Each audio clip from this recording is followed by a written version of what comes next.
Are you ready to pass the NMC OSCE the first time as efficiently as possible? Then you're in the right place. Here at IELTS Medical, we've seen adult nurses through to a first-time OSCE pass ending last year with 98% first-time pass rate and 100% second. We've also assisted mental health nurses, children's nurses and midwives through their OSCE exams too. Accessible OSCE practice rooms and expert-led courses. Our nurses are not only passing their exams, but they're having fun doing it too. Inquire today about how we can assist you too.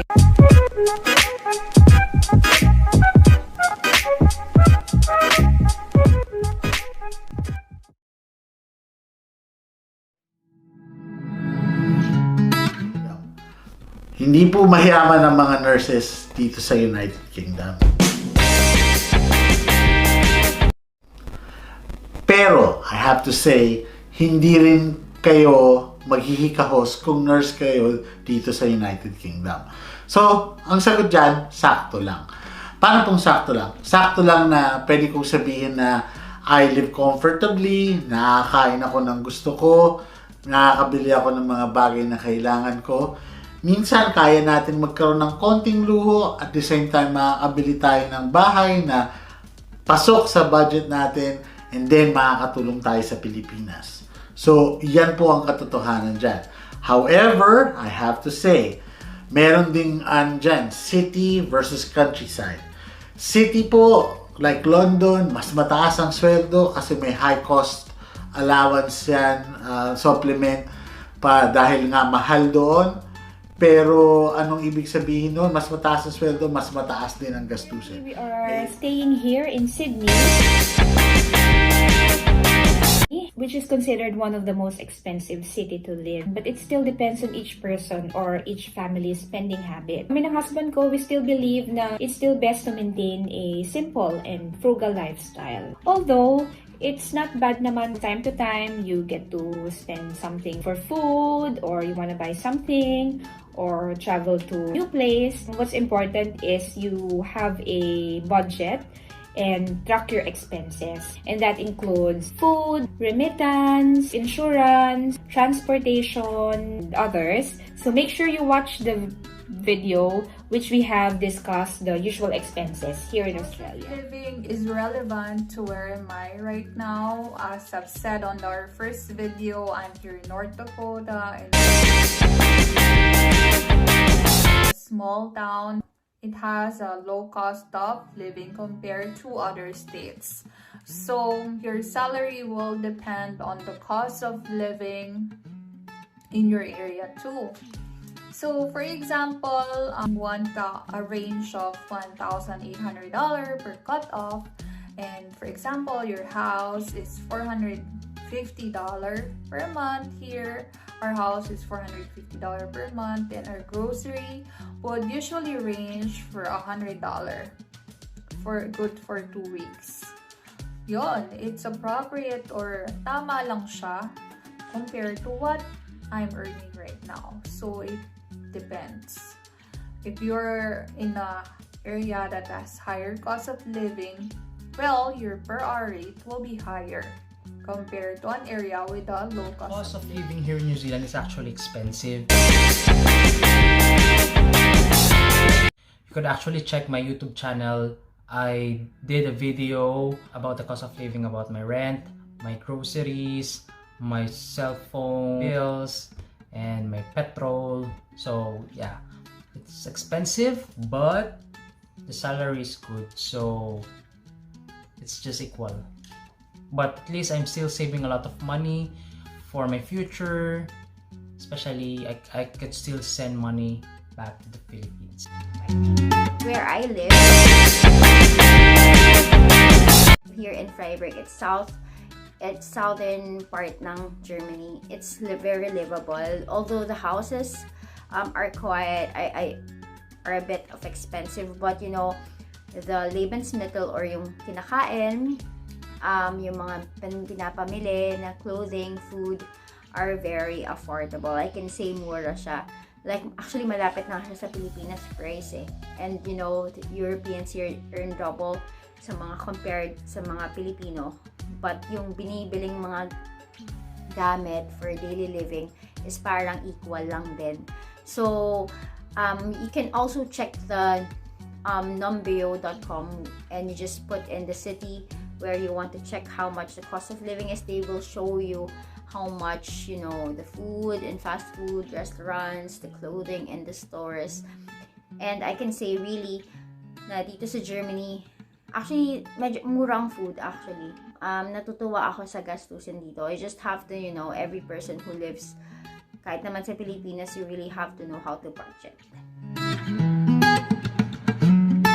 Culture in general here in Australia has some similarities and differences also from Philippines. They also love to spend time with families. Kami ng husband ko, both Filipinos. Quite a challenge for us also on how to raise a kid the Filipino and the Australian way. Considering also that here in Australia is very multicultural country. Pag lumaki na yung mga bata dito, they tend to be more independent. Very friendly rin naman ang mga Australian. They're very palabate. They'll say, hi, how are you? Have a lovely day. Australia is a very open country. Lalo ngayon summer, the way of dressing up here to show off ng skin, it's not a big deal here. Unlike us in the Philippines na medyo may pagka-conservative na Culture here, Kiwis are very nice and polite, as I have said. They're very welcoming. They love immigrants. A lot of my patients are actually thanking me for migrating here. They are very active and they love sports. They love the nature. They try to protect New Zealand from pests. That's why they're very strict in the airport. They check everything. The downside is stores close early, except if you're in the central business area. Shops there close late. Transportation, it's not that good. Bus here are good, but if you go on the regional areas, I think it's bad. In general, people are nice and it's a good place to live. The German people are very serious. When I'm at work, it's very seldom that I see them smile or what. But since mula nung I've worked there, you know, the Filipino vibe, the Filipino spirit is very nakakahawa. And miraculously nahawa sila sa vibe ko, and then they smile na, they want to do selfies already, you know. But the good thing about the Germans is that they're very disciplined, which is mahirap makita sa mga Pilipino.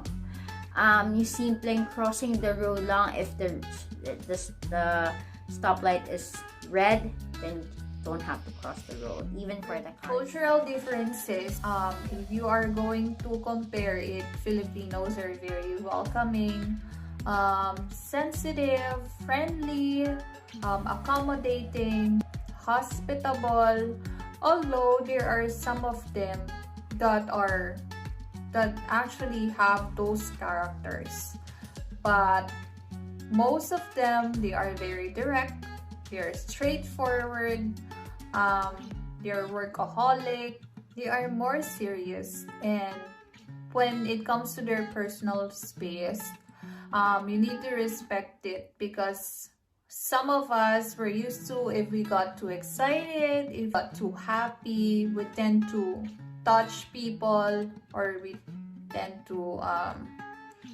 invade their comfort zone. We're very touchy. Some of them, they don't like that unless you are very, very close to each other. Okay, so that's what I just observed. There are differences here, but of course, we as nurses, we are adaptive to change and we can easily adjust. So that's no longer a challenge for us. Although at first it is, when we're eating, we usually offer food, but then it's really different. So if they're eating, they're just eating. And let's talk about culture, particularly work culture. Ngayon, ang work culture dito sa United Kingdom, ang kagandahan is everybody is encouraged to speak up. You as a nurse is given the chance to talk. Now, ang kagandahan po dito, walang seniority. Kasi everybody should value, hindi ko sinasabing would value, should value kung ano yung sasabihin mo. You have to also remember, the United Kingdom is very tolerant, ano? Very multicultural po ang United Kingdom, lalo na po sa mga big cities. Lahat ng nations are represented when you are working in the hospitals. So they would respect what you have to say, and at the same time they would expect you to respect them as well. On top of that, by nature po, British people tend to be very polite. They like saying things like please. Minsan may terms of endearment pa nga po na minsan ang tawag sa'yo, dear, love. You'd see that they try to always be polite and even greet you good morning, good afternoon, good evening, religiously. Weather here in Europa, Germany is part of Europe. It's 4 seasons. So, merong winter, may autumn, may spring, and summer. So, these 4 seasons are really different from each other. Like, summer is really hot, like temperatures of Philippines. And winter is the most pinaka-sad, the most sad season of all, which yung latest ko rin. Because in winter, it's always gloomy. The night comes early at 5 p.m. or 4 p.m. It's already dark outside. The sun comes out at 9 a.m. or 8 o'clock in the morning. It's very cold and it's so hard to go out. If you go out, sobrang effort niya.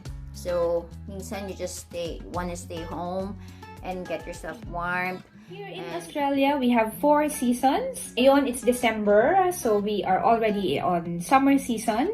From December to February. Pag Pasko, mainit yung Pasko namin. And the temperature shoot up until about 45 degrees yung pinakamataas na na-experience namin dito. Ganyan pag summer, masarap mag-camping, punta sa beach. March, April, May, that's an autumn season. Medyo malamig-lamig na and mahangin in preparation for the winter. Winter is from June to August. Dito sa Sydney, may mga dadayuhin ka lang na mga lugar if you wanna experience snow. Like Blue Mountains, Snowy Mountains. Otherwise, hindi naman talaga nagsasnow. My favorite season is spring, which is tama lang yung temperature. Sakto lang yung lamig. Maganda tingnan yung mga flowers na nagbo-bloom. And maraming flower festival. So, well, basically, it's like the song. It's winter, spring, summer, and fall.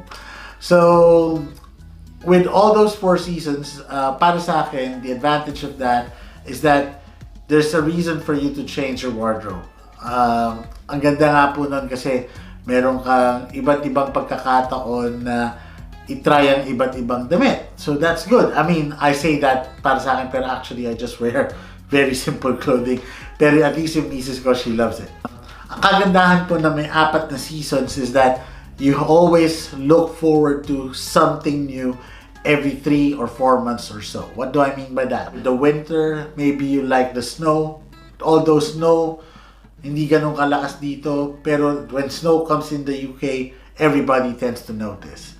Summer sa United Kingdom, kaya maraming activities, kaya masaya ang tao, kasi po matagal ang araw. Pwede pong mag-uumpisang umaraw at around 5 a.m., bababa po ang araw around 10 p.m. So essentially, literally, mahaba ang araw.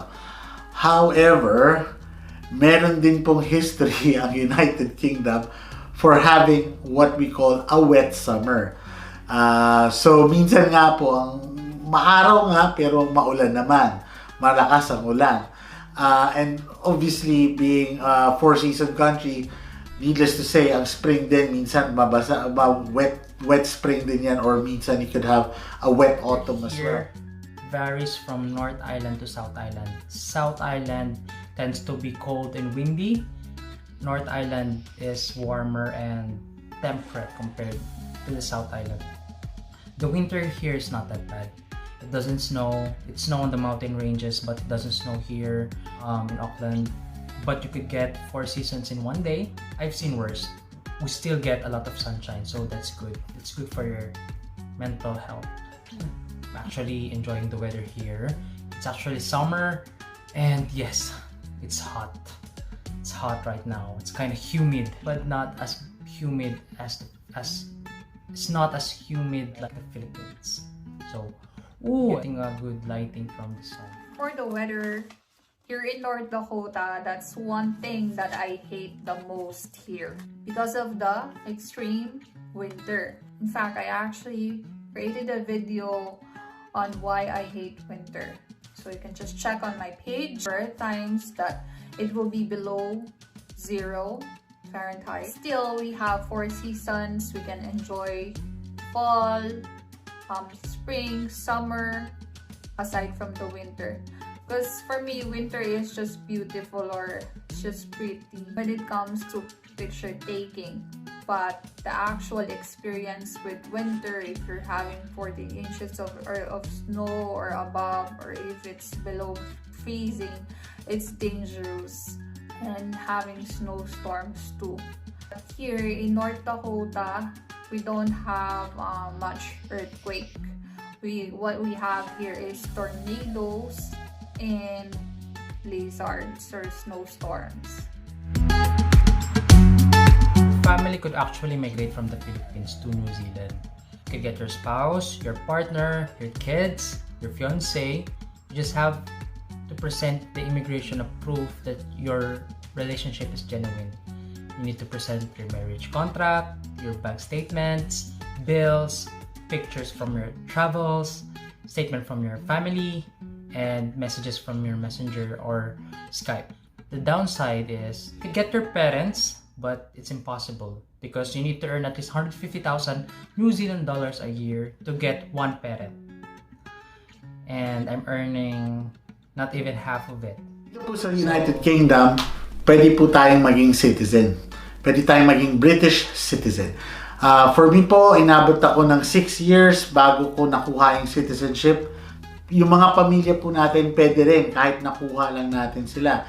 For example, my wife, since pagdating niya dito, took her just 5 years and then naging citizen na rin siya. With regards to your family, kung dadalhin niyo po yung mga anak niyo, they too can become citizens as well of the United Kingdom. Obviously, they would have to follow a certain process as well. Most likely 5 years din kasabay halos no process mo, pero yes, I can get my family here. If I have a husband, I can get him, but I don't have. But I have a son, and if I want, I can get him too. There would just be some requirements needed before I can get him. And also citizenship, I can be a citizen after like 5 years. I can already apply for that. And now I'm on my almost 3rd year, and on the 4th year I can even already apply for permanent residency. And then after that, citizenship. Now with my kid and his husband, I'm not so sure yet about that because I haven't thought about it yet. But I think yes, if you bring your family, your husband or your wife or your children, then that would be possible as well. Employment-based visa or EB3 visa, if you got legally married before you come here in the US or before you step into the US soil, you can have your spouse added as a dependent. He could come with you or he can follow. We have follow to join or a company status. And also, if you have children under 21 years old, they can come with you as well and be a legal permanent resident or a green card holder. However, if you have a boyfriend and you're not yet ready yet to get married, they can just apply for a tourist visa, and if they were able to prove that they have close Philippine ties, then they might get approved for a 10-year multiple entry. Also, applying for a job or working visa is an option, but it will be a longer process. And then, citizenship, you can become a US citizen through naturalization. For example, you've been a legal permanent resident here for continuous 5 years and you're able to prove a good moral character, then you can apply for citizenship. Once you become a citizen, then you can petition your parents and unmarried siblings. And policies have to apply citizenship individually. Before you can become a citizen, you have to be lawful permanent resident for at least 4 years. If you are a permanent resident and you'd like to bring your direct relative here, meaning your husband or your child, you can definitely bring them here as long as you can provide documents that will show that you are directly related to them. Just a heads up that one of the challenges here of starting families like us who doesn't have any family or relatives here, pinaka-challenge namin dito is yung care arrangement issues ng anak, especially if both parents would like to work. Challenging kung sino yung maiiwan sa bahay. You look after the child. You can opt for your child or children to go for a childcare. Childcare fees here are very much costly, especially if you are not yet a permanent resident. You can actually apply for retirement benefits once you are at least 61 years old or close to 62 years old. We have Medicare here also. Medicare are for those who are 65 years old or older. It's a federal insurance healthcare program that provides healthcare coverage. Also, you have the 401k plan. Some of the employers offers 401k retirement plan. Mortgage, I don't have enough experience yet, but I've made some research that for a starting registered nurse, you can actually apply for mortgage loan for a housing that will cost for up to $200,000. So for those of you who were able to purchase a house already here in the US, then you're a Filipino nurse, please feel free to share your experience down below. Yes, retiring in this country is actually an option because first of all, New Zealand is one of the safest country. The gun laws here are strict, especially what happened last March in Christchurch. Just seeing that the Prime Minister is well loved here in this country and she's really is a good leader. New Zealand is actually close to the Philippines, about 9 to 10 hours flight. The Kiwis are very polite and nice. They're very welcoming. There's a lot of Filipinos in New Zealand, and if you love different types of food, especially if you crave for Asian foods, there's a lot of Asian foods here in New Zealand. The downside is houses are actually expensive, especially here in the Auckland area. You need at least 500 to 1 million New Zealand dollars just to buy a house, depending on the size and the area in Auckland. Australia is a good place to retire. If you already started working, your employer will pay you a certain percentage for your retirement fund. That's what we call superannuation. Some sort of a retirement fund that when you reach a certain age, I think about 55, you are permanently retired from work. You have the right to access the superannuation fund, or yung retirement fund. And another good thing here is the healthcare system. We have what we call Medicare. That's one of the benefits of being a permanent resident or a citizen here. We have free checkups, free hospitalizations in public hospitals. Also, education is free in public schools for primary and secondary. If you're thinking of buying a property with the nurse's pay, which is considerably good, yes, it is possible. It also depends on each person or each family's budgeting and expenses. Bear in mind as well that the properties also varies depending on the location. So the more you are near to the city, the more expensive it is. Would I retire here? Ang sagot ko po, oo. Why? Dahil po, when we talk about retirement, isa sa pinakamabigat na topics about that is healthcare. Now, healthcare po dito sa United Kingdom is free, the NHS. So, pag pumatanda po tayo, lalong dumadami yung sakit, ang napakahirap pong isipin na kung mag-iipon ka ng pera para sa iyong retirement fund, tapos nagkasakit ka and then you'd have to use all that money for just your sickness, your illness, then all your hard work is gone. So, masakit po yun isipin. Or ba ng isang nurse makabili ng bahay dito sa UK? Ang sagot ko po, pwede naman talaga. obviously, you have to set your expectations to not a minimum level but to realistic levels. Kung gusto mong bumili ng mansyon, syempre, pounds ang pera dito, medyo mahal po yun. Kung gusto mong tumira right in smack in central London, well, housing is a premium, then maybe kung ang ine-expect mo is a 3-bedroom house, baka lumiit siya sa isang 1-bed or 2-bed flat. It's all relative kung ano po yung importante sa inyo. But kung kaya naman po ba sa sweldo ng nurse mag-mortgage dito, kaya naman po. Basta marunong lang mag-manage ng finances. In my situation, ako po I opted to move out of London kasi para sa akin mas gusto ko yung countryside dahil mas maganda yung value for money na mabibili kong bahay.